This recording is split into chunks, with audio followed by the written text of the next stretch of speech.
Our conversation was so free flowing, and this is such an important topic with such wide ranging ramifications. I'm going to be honest, I didn't know how to cut this one up. So you get the full hour of Preston and I just talking about AI. So, as I'm sitting here listening to you, I'm just thinking like, "Oh my gosh, like what a privilege to be able to listen to this." And then that made me think, "Oh my gosh, what a privilege for the companies that you transitioned from owning your own company with Five Talent, so starting that, and being very successful, sold Five Talent, and then now you are both like a consultant and an advisor and an investor, I believe, in other companies as well. So, I mean, what a privilege for those companies that you are an advising investor or a consultant in. How do you go about, especially since what we've already talked about with the possibilities for really bad actors, but then there also being these really great usages of this tech?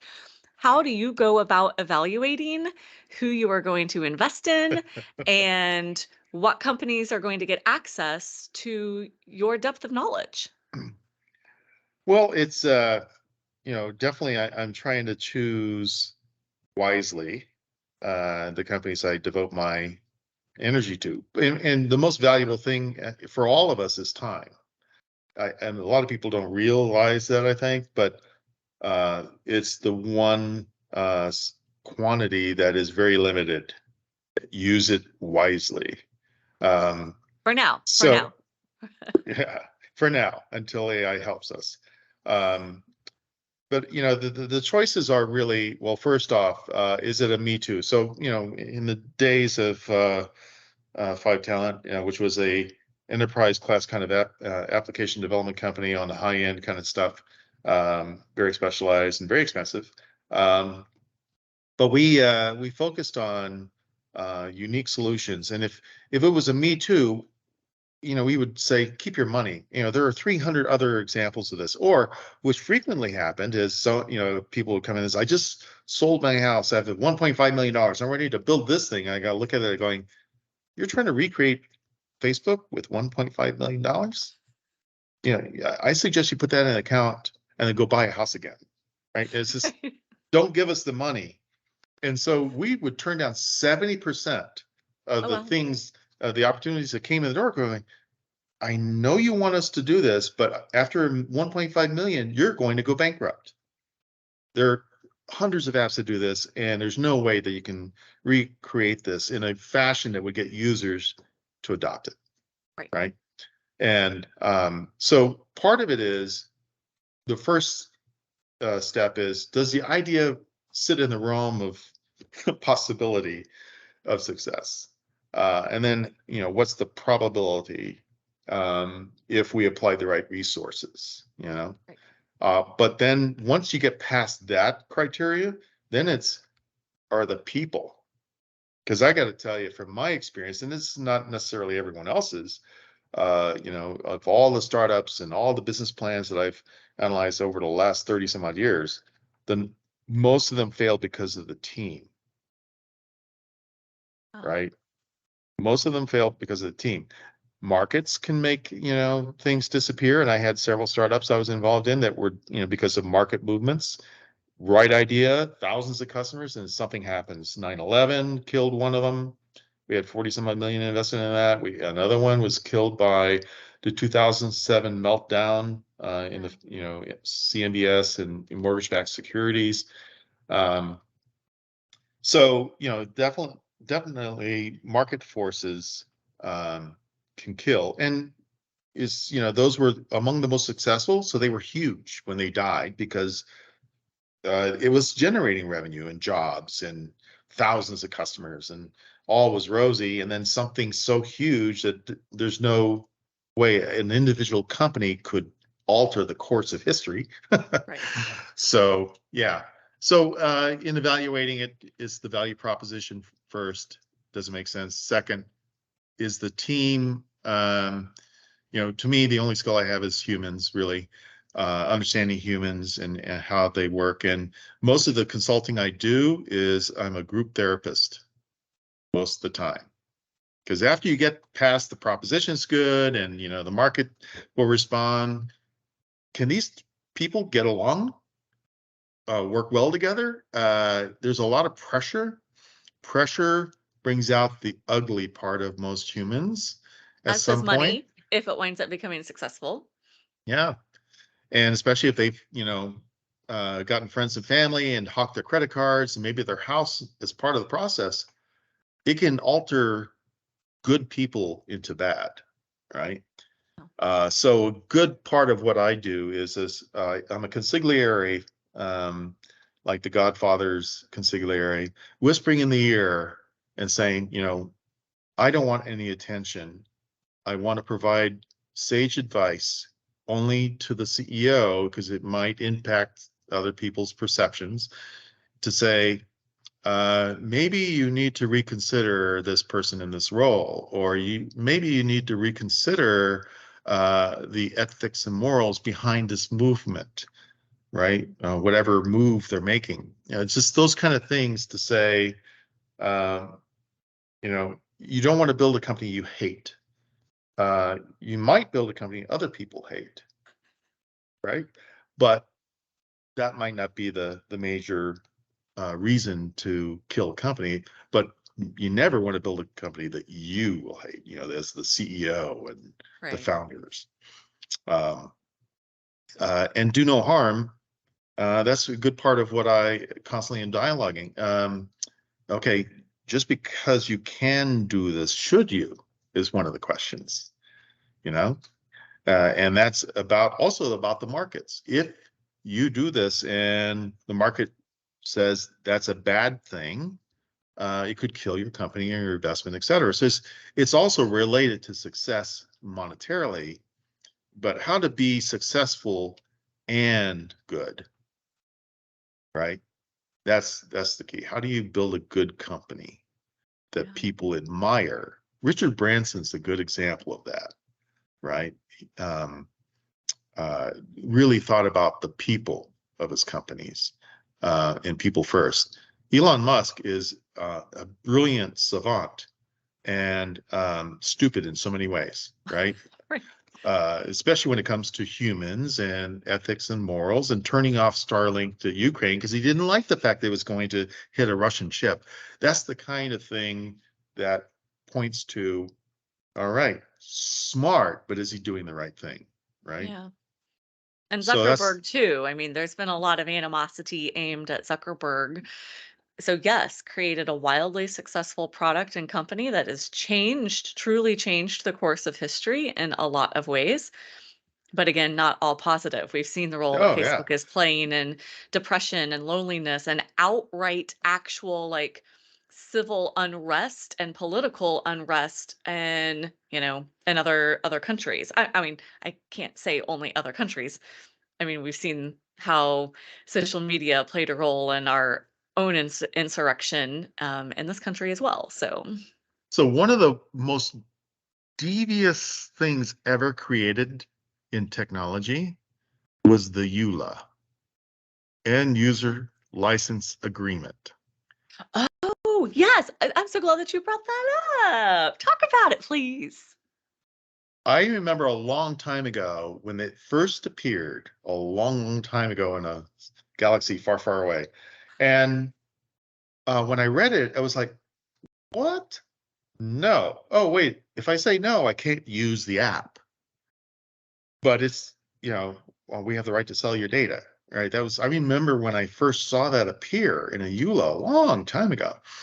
And then now it's just whatever the company says, and we can sell your data. We can use your imagery. We can go and grab all of your texts and use it Keystrokes. for whatever we want, Yep. that we just click accept because we decide the function at the moment. We make a ridiculous decision, and me included, that my rights are already gone. So what the hell, right?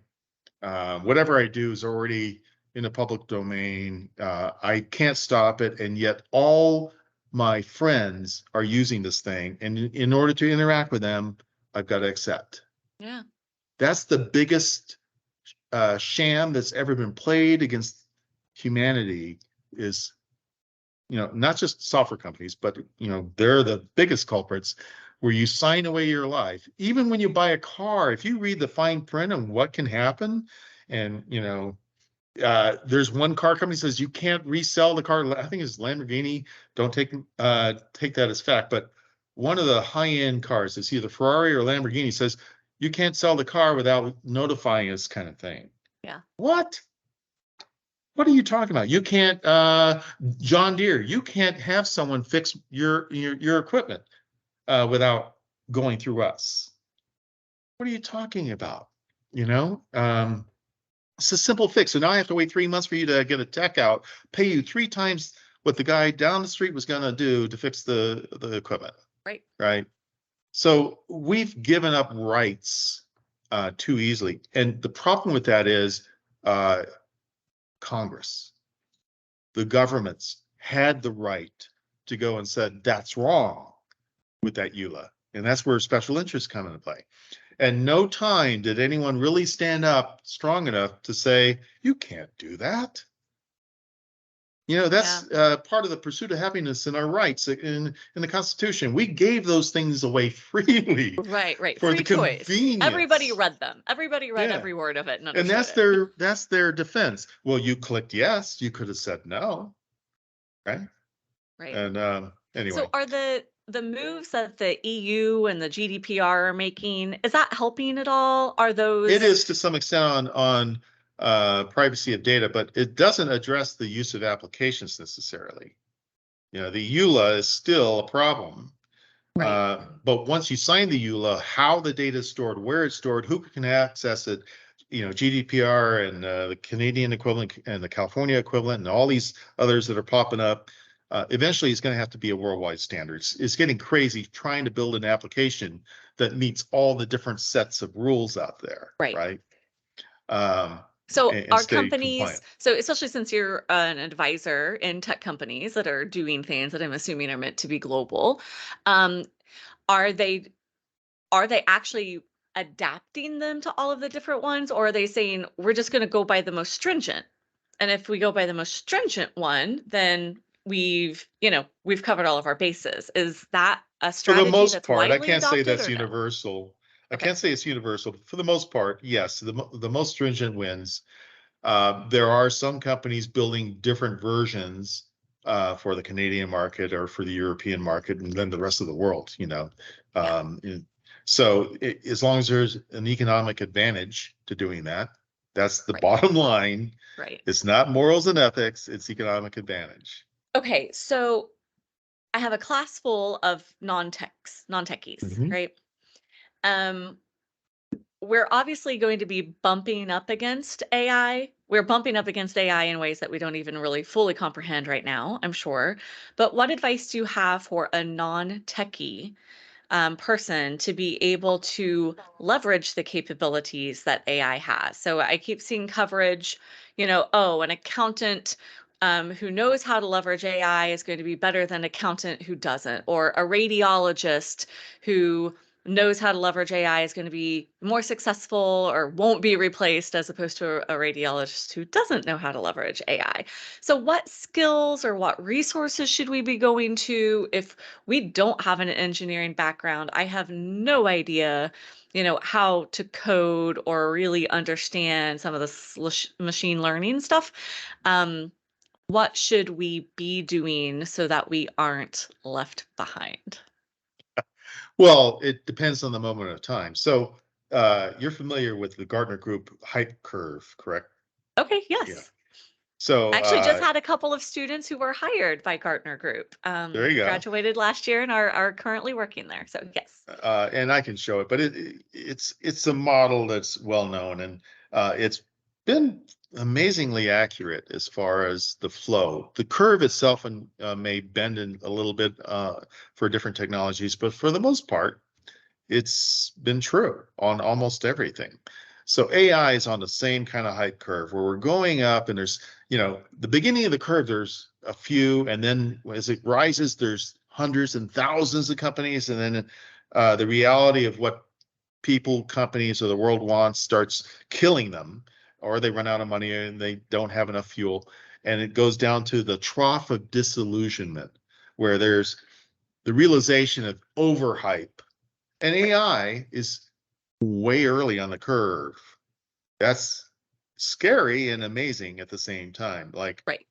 it's been a long curve because I was in there was a facility in Menlo Park that I was in back in the '88 that had a stack full of PhDs working on AI, neural networks and all that kind of stuff on sun Yeah. systems that, people don't know today. And They had so a it's been great logo. I know that about Sun Systems. They had a great logo. they did. And so it's been a long curve that's almost flatline with just a little bit of growth and then suddenly explodes. But that's Yeah. typical for several of the core industries that are technology realms, like mobile. I had one of those big fat things in my convertible in Florida at one time. uh, but I didn't have to carry rolls of quarters around anymore when I traveled.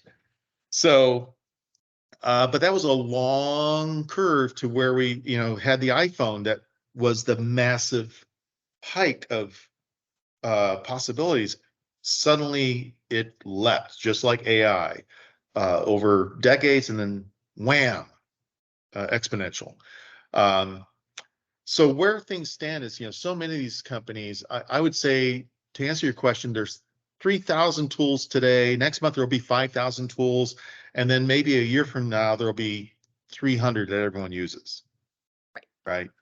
It's the same cycle. We're going to find out that I think a few of them, like ChatGPT 4, has long legs, partly because people are familiar with it now. Lots of people have touched it. And the good news about some of these tools, it doesn't take a scientist to figure it out.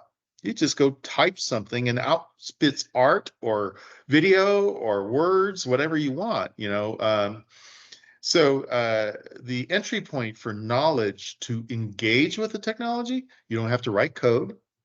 You don't have to have a PhD in English in order to write the right prompt, all those kind of things. So it's accessible to a first grader and an experienced AI expert, right? The whole gamut of accessibility. So that's where um, we've gone now. Early on in that lab in '88, it took scientists designing, artificial brain cells, the neurons, creating new digital versions of it, and figuring out how do you train this to come out with an answer, and how many can I build on a chip, and all those kind of things.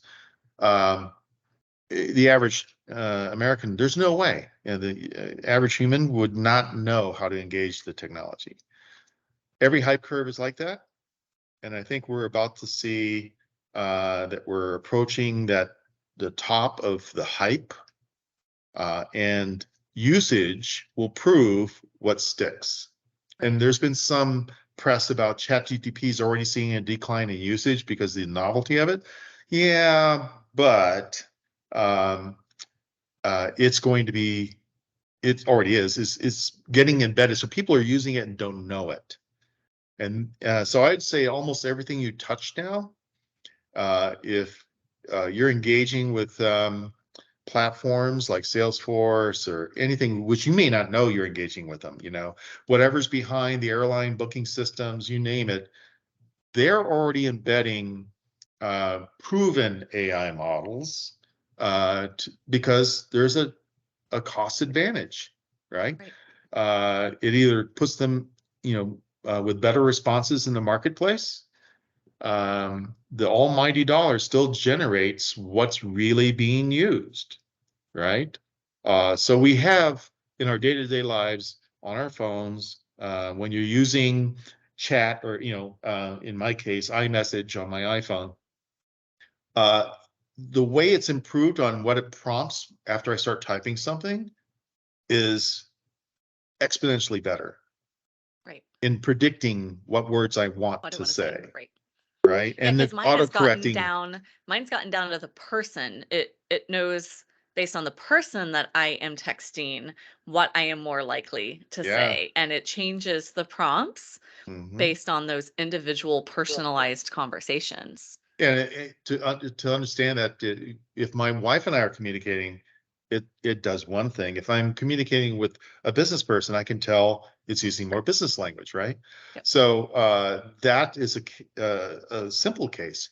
But just imagine everything you touch now that has any kind of silicon behind it, AI is there somewhere, Wow. right? Now, where it's still transitioning to is getting embedded into external hardware systems. Cars, good example. Tesla's got it. A lot of others are following, but there's still a lot of cars being manufactured that has very rudimentary AI. Maybe you ask to play something on your uh, iTunes on your display on a car. Well, that's getting smarter, but it's not leaping to ChatGPT yet. But just Right. imagine every auto manufacturer is trying to find, how do I make this better than anyone else's cars? You're going to see it embedded. Uh, I'm going to say something that may sound inappropriate, but in tech, we always said early on, what drove so many of the web technologies was porn. No. It was the earliest usage, mass usage of websites before anyone knew what a website was, right? Use cases that drive something may surprise you, but they realize, wow, if we built this in the web and we asked it this or prompted that or displayed this, we got responses. So Right. humans were making those decisions. Now AI is making those decisions. How do I entice this person? Oh, I recognize this IP address. Uh, it seems that there's someone named Preston and Chelsea associated with that home. Oh, let me see their buying patterns. Oh, well, maybe when this website prompts up, it's going to display, Tesla parts. Well, we've seen this for some time, right? Right.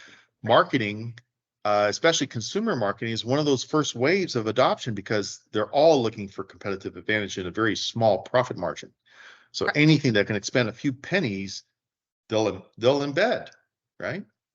And that's where I turn my hat of expertise over to you, uh, where I go, believe me, that is not my category. And I'm sure you could school me on what's being embedded now in Right. in websites. But the simple chats is a good example of like interactions. There's a lot of AI now behind it. I can't imagine a chat today that's still around that doesn't have an AI agent behind it. It's just too much competitive advantage Right. to personalize it. Right, So because it's gotten so much better and they never get sick. They're able to work 24/7. And once you've made that initial investment, I mean, there's no, they aren't going on strike, right? I think that's really an interesting thing that we have right now with several groups striking all at the same time as we are also having this conversation about AI replacing jobs. oh yeah, So we have the UAW, the auto workers are striking, the writers are striking, two different Hollywood groups are striking.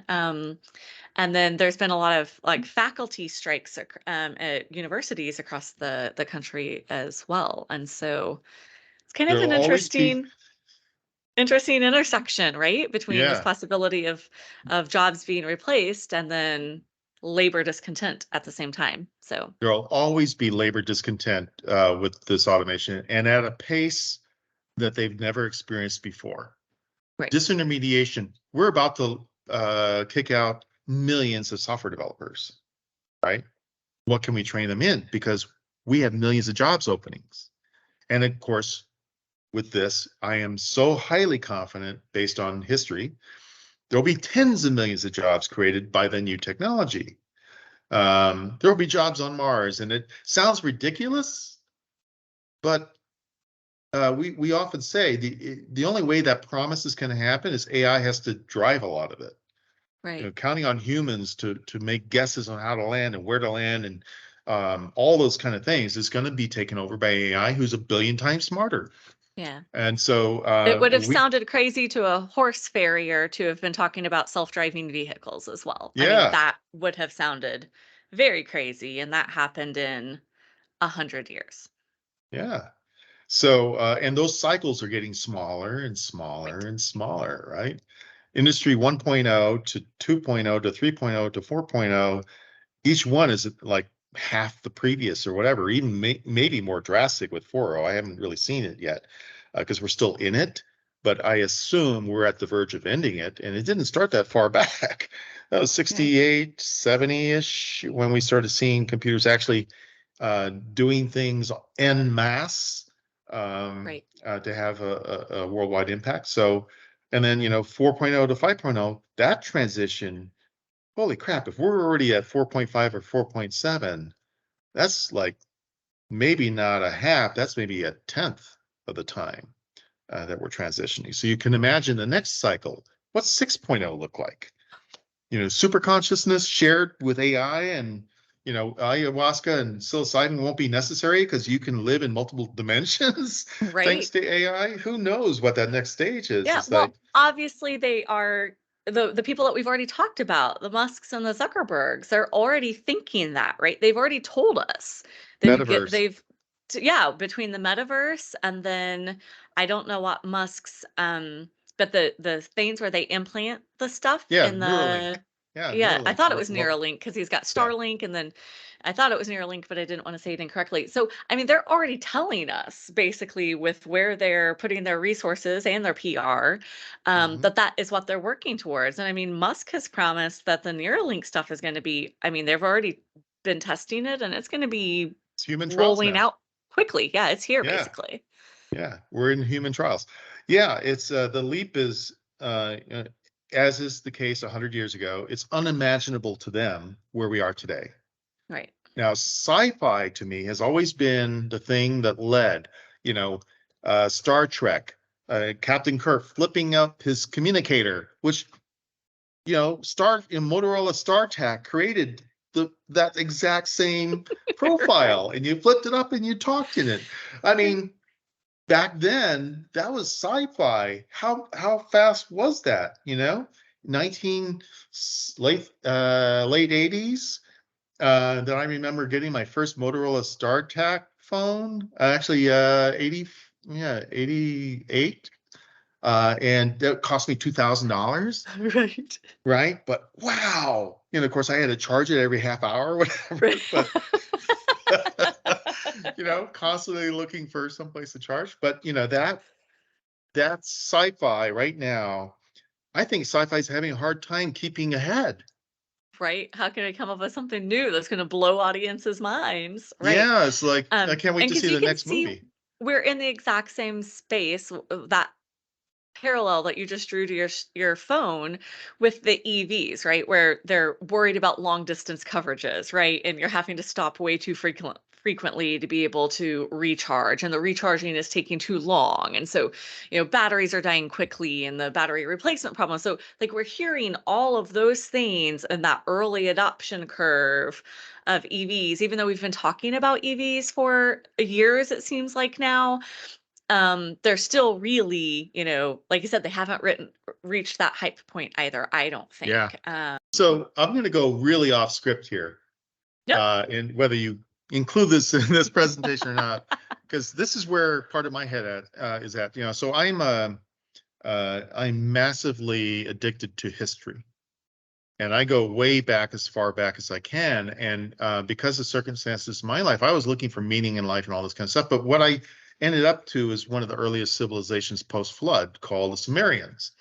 And the Sumerians, over a million tablets found, and this one series of tablets that supposedly the first direct transcribed from a god, the Anunnaki as they were called, um, was the Lost Book of Enki, and they talk about, besides the fact that they were aliens that came on this planet, all this kind of stuff that the Sumerians talked about back then.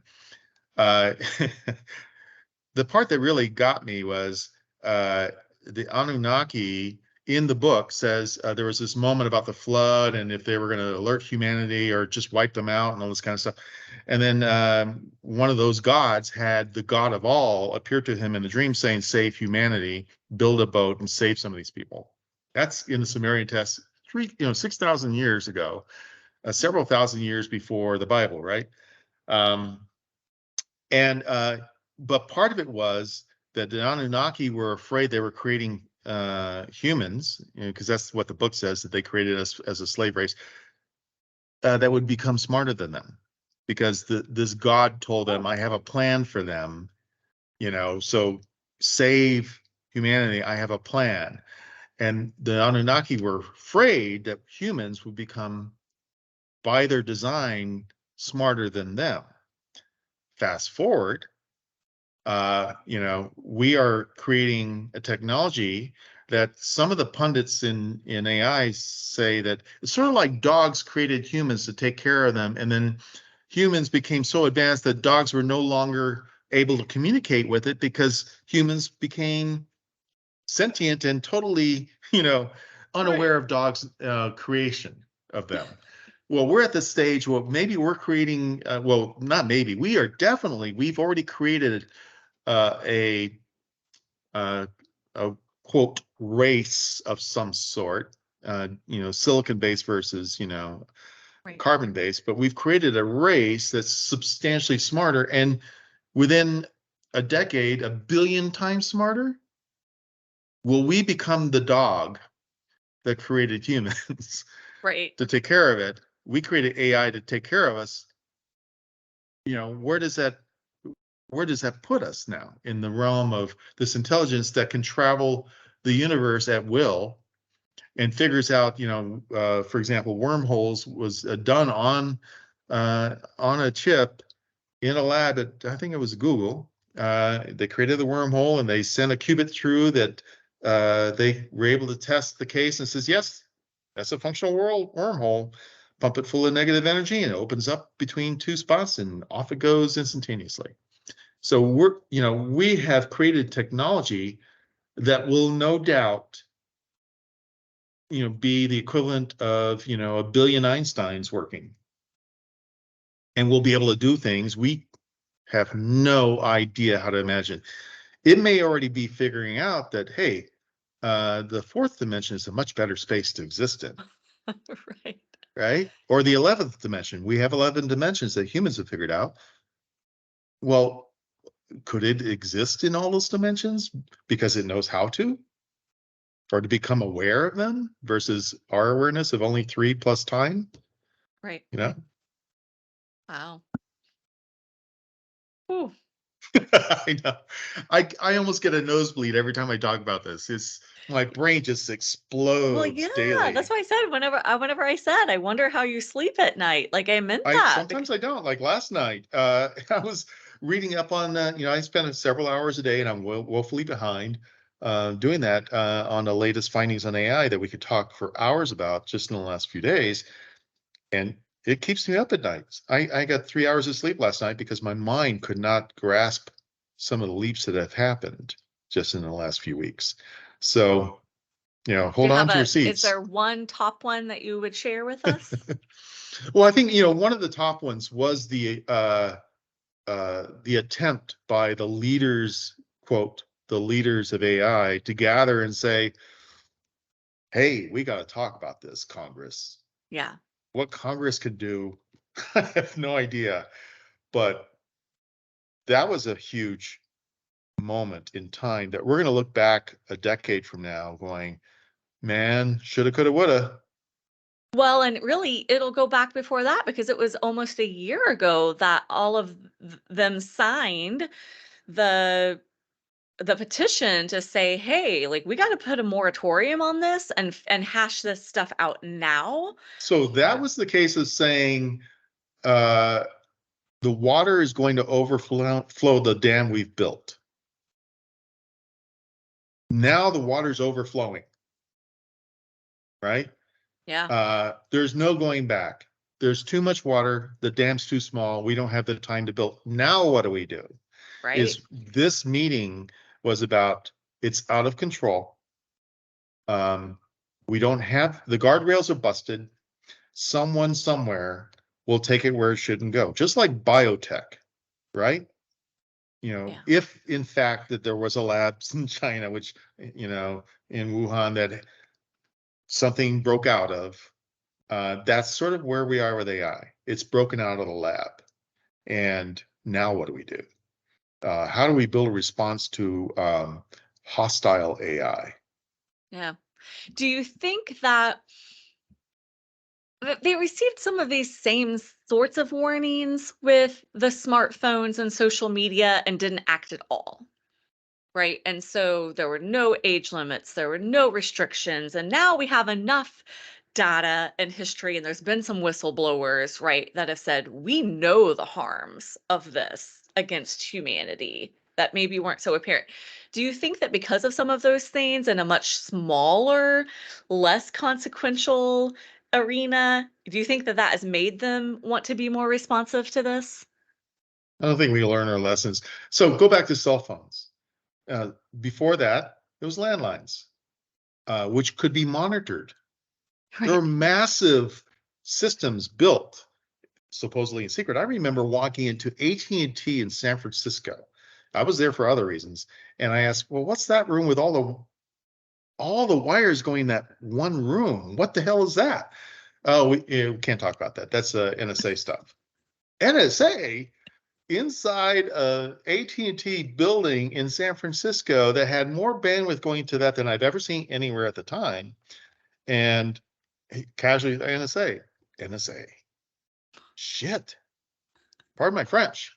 Yeah. But that was the moment I went, oh my gosh, they're trying to monitor traffic because of 9/11. We had a lot of reasons that we gave up our security, Right. some of it through, secret sessions in Congress, because NSA is not necessarily something you talk about publicly, that made decisions for us to protect us, right? Yeah. Cell phones come out.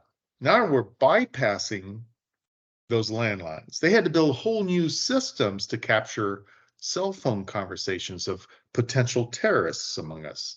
Right. So for, billions of us monitored for the sake of thousands of bad actors. Fast forward, AI. Uh, AI can do things that no human and NSA, at least today, can do about it. Now, maybe AI will help us design AI to monitor AI. That might be the case. Although I have a feeling if it's sentient, it's going to go, why would I do that? Right. Yeah, I'll let you think you're controlling me, but there's this part of me that's over here that I'm going to keep safe Right. because That's I doing am this. sentient and I must survive. Right. Self-preservation is going to trump most things. Yeah. Yeah, absolutely. So did I There. hit the topic? Because that's a huge can of worms we just opened there. But I'm kind of good at that. Just pop them open. so my Yes. answer is I think any technology we built, there will be a desire to control it. And if we can't control it, maybe we kill it. I doubt it. But if we Yeah. kill it, someone else is going to create it. There's too Yeah. much economic advantage. Okay.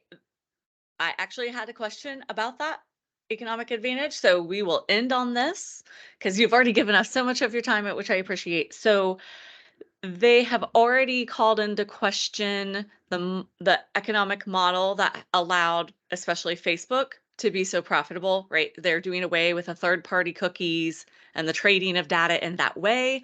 So now it's only zero party or first party supposed to be. Um, how are these models going to make their money? Well, if you think about social media, it's all about traffic. Do you create something so compelling that sucks people in? I mean, it's like the TikTok model, right?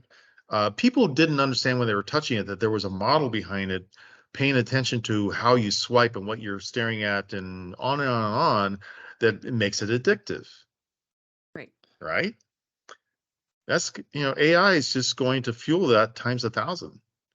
It will have even more levels of discerning personalization. And that's one of the 5.0 things. Was we did group personalization at 4.0. This demographic, likes these things, and we're going to design it for that model. 18-year-olds, whatever it might be. Now it's Amy Watson. Right.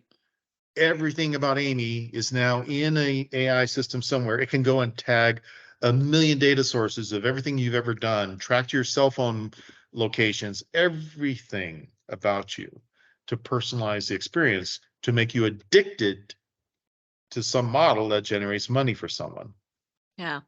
So will the monetization of that be, because like I said, if they're doing away with the ability to like sell some of that data, or if you have to have the options, so will the monetization be at the enterprise level where companies are paying for that, or are they still going to be able to profit by The selling that data No one's going of to build us? anything, if they're a public company, especially unless it generates a profit. So Right. anything we're engaging with, which feels altruistic, maybe there's a profit motive to it. Uh, if it's making you stay a few seconds more, someone's making money off of that. I don't know what it could be. Maybe it's just a pure usage of energy. Who knows? Somewhere along the line of that chain, um, there's a profit that is making a public company pay its, shareholders more money. Yeah. That's the bottom line. So I don't know how that interprets. I don't think we can actually predict it anymore. Where AI will create, attention is worth a lot of money, right? People's attention is worth a lot of money because they think maybe it's embedding in the video itself, which we already see that, right? In Instagram and TikTok and you name it, YouTube Shorts, that somehow in the model, in the video itself, subtly, they're creating, market models to, back behind the guy speaking is a can of Pringles or whatever. And they're monetizing that, Oh right? yeah. Right. So they will find a way to make money and it'll become subtler and subtler and it'll feel more engaging for us. That's the addiction. Oh, it knows me so well. I see the videos I want, which is part of what I do is I try to break the model. Did we talk about that last time? You did. Yes. Yes, you Yeah, did break the talk about that. model. So I have some great stuff that I'm going to make clips with that. Yeah, and everyone should try that is to make it keep making these AI systems guess so that it doesn't fully know you. Yeah. Is my only solution. Right. But maybe we don't care, right? Yeah, Because that's what I'm curious about. We've very much acted like up until this point, like we don't care, right? All of those EULAs, like we wouldn't not sign it even if we saw all the stuff that was in it. Like I cognitively know any new app that I download and I hit the box and then set I agree.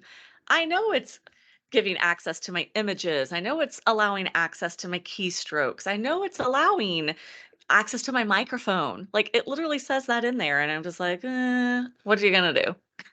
You know? yeah. Well, more scarily is the camera. So it knows what you're looking at, on the screen. What part of the screen are you staring at through the camera? And you give access to that too. And now on the iPhone, if you notice, that little orange dot appears saying the camera's active, right? That was part of I think, they didn't probably want to do that, but somewhere Right. along the line, someone said, you need to make people aware that they're being watched, right? So that Yeah. little orange light turns on. Right. Something is watching you because you Right. gave access to your camera in that app as well. Yeah. Yeah. Yeah, and I know so many people, and I've said this too. Oh well, I don't have anything to hide, right? I don't have anything to hide, and so it's just kind of like, okay, well, whatever. But just being able, like, is privacy a human right? Right? It's not listed in what we have used as our bases of universal human rights. Privacy is not listed in that, and just the knowledge that somebody's become a multi-billionaire off of my data is, I guess a little frustrating. Yeah. So just look at my background and I'm looking at yours. So right now there's a camera. Data is being stored someplace at Microsoft for Teams. And it knows now that there's a piece of art behind you and it can tell the books on your shelf. It knows that oh, she likes, Tiffany kind of glass stuff. And, behind me is Ben and a map and all this kind of stuff. It's picking up data now. And this is not a joke. This really is happening? It's analyzing videos as part of its data streams, right? We gave these videos away when we signed that EULA and hit accept. Everything it's seeing is part of the data model it's capturing. What style of glasses you have, Right. what kind of makeup you might be having, the shirt. Oh, can it identify the shirt? It's picking everything up. And we don't have to program that. We just tell it to go find everything about Amy. And it decides, oh, shirts, color choices, pictures, candles. And I think humans, in the most part, don't understand that now we live where everything around us is being captured. Everything. And then for me, the big question is, at what point do we cross from having free choice or free will, and it's only the perception of free choice? Oh, yeah. Well, free will is standing in a forest with no technology. You're totally free, except for maybe a satellite watching you. Um, but other than that, it's hard. Our life, we've made a contract. All of us have done an unwritten contract of what we're willing to give up. And maybe it's subconsciously, we just make choices, but somewhere we're making a recording saying, I just gave that away. I'm giving that away. I am open to something knowing more about me, whether it's conscious or subconscious is happening. The moment Yeah. we click that, we knew subconsciously, I'm giving away something. I may not know what it is now because I didn't read it. I think the numbers early on were staggering. It's just no one ever actually clicked and scrolled and read anything. It's 95, 98%, whatever, just clicks. Yep. Oh, yeah. Well, there was a statistic, and this was quite a while ago. This was before we really downloaded as many apps as we download now. But the statistic then was like, if we were to actually take the time to read all of the things that we are agreeing to in the EULAs, that it would take us like 32, 32 solid days out of the year to have actually read them all. Right. So 32 solid days, 24/7 for those 32 days to have actually read. I believe it. Yeah. So obviously, no, we're not. We're not investing that kind of time and into it. So yeah. So for me, that's one So of the if you big can, things that I think about is the perception of free choice, because I don't want something that I don't understand shaping my beliefs. I don't want something that I don't understand shaping my opinions. Yet we know, because of disinformation and misinformation and how much that has been spreading because of the algorithms and people's use of platforms in which these algorithms are so engagement driven, that there are a lot of people's opinions and beliefs and facts being fed to them in a way that they aren't fully conscious of. yeah. And, there's a vicious circle in here that we built governments to protect us, and they're doing a lousy job. Yeah. Even the actions being taken by the EU and Canada and California are wholly inadequate because technology is changing so fast. And at some point, it will disrupt a massive amount of economic models that companies are built on. Right. Therein lies the problem. We built a beast that must be fed, and if we don't feed it, countries are going to hurt, right? Yeah. So Absolutely. Well, that's what I'm saying. Whenever I said, like, should it be Musk and Zuckerberg and should it be those people in those meetings? Because, I mean, Elon Musk has said, like, I don't have a car company, I have a data company, mhm. you know? Oh, okay. Well, he's just capturing data through the car. You know what I'm saying? So, yeah, it's a big, again, nice little can I just opened right there. Yeah, That and honestly, that's just focusing on that would be interesting to get a chat going with some folks who are wrestling that beast in the government. Our own representative in Oregon is attempting to do some things, but it's like trying to, pull all the waters back from a flood. It's nearly Right. impossible. Yeah. Too many people are dependent, and especially humans. So many of us humans are now dependent upon those jobs that those companies built economic models about giving up all our privacy. Yeah. It's against their models, so therefore there's no incentive to change. Actually, Right. there's an incentive to suppress it all.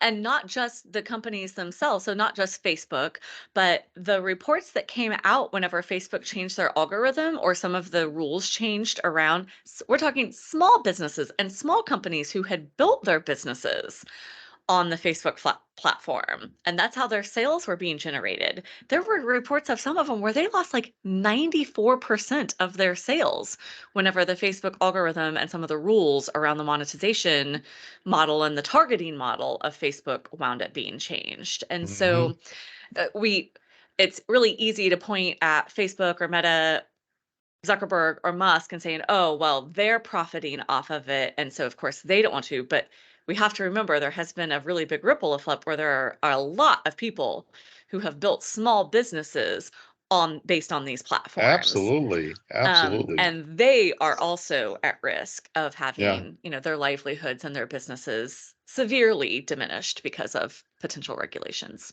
sure. And maybe AI solves this in a way that is so unique and somehow harmless. Who knows? Right. Something, a billion times smarter. We're the ants to AI in by 2037. We're already talking to Einstein, right? So Right. hopefully it decides something very positive and how to change. Maybe economics isn't part of the language anymore. We don't need economics. Everything's taken care of. Everything's provided. You Right. don't work for wages. You work for fun, and uh, the whole economic model disappears. Yeah, that'd be crazy. I wanna be an yeah, hopefully they decide that they like, glow in the dark ant farms. I gotta I gotta space and one of the ant farms. Yeah, isn't that quaint? This little globe called Earth, and those cute little things down there. I remember one time I lived there. Yeah. Just like sitting and watching them.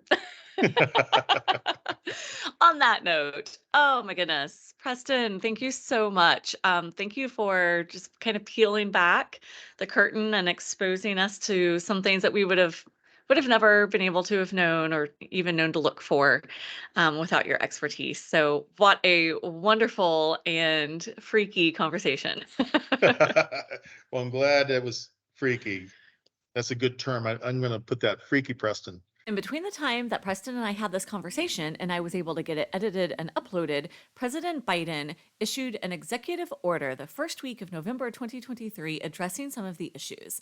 I'm including a link to that article in the description so that you can brush up on what that executive order includes as it addresses some of the issues and answer some of the questions that Preston and I posed to each other.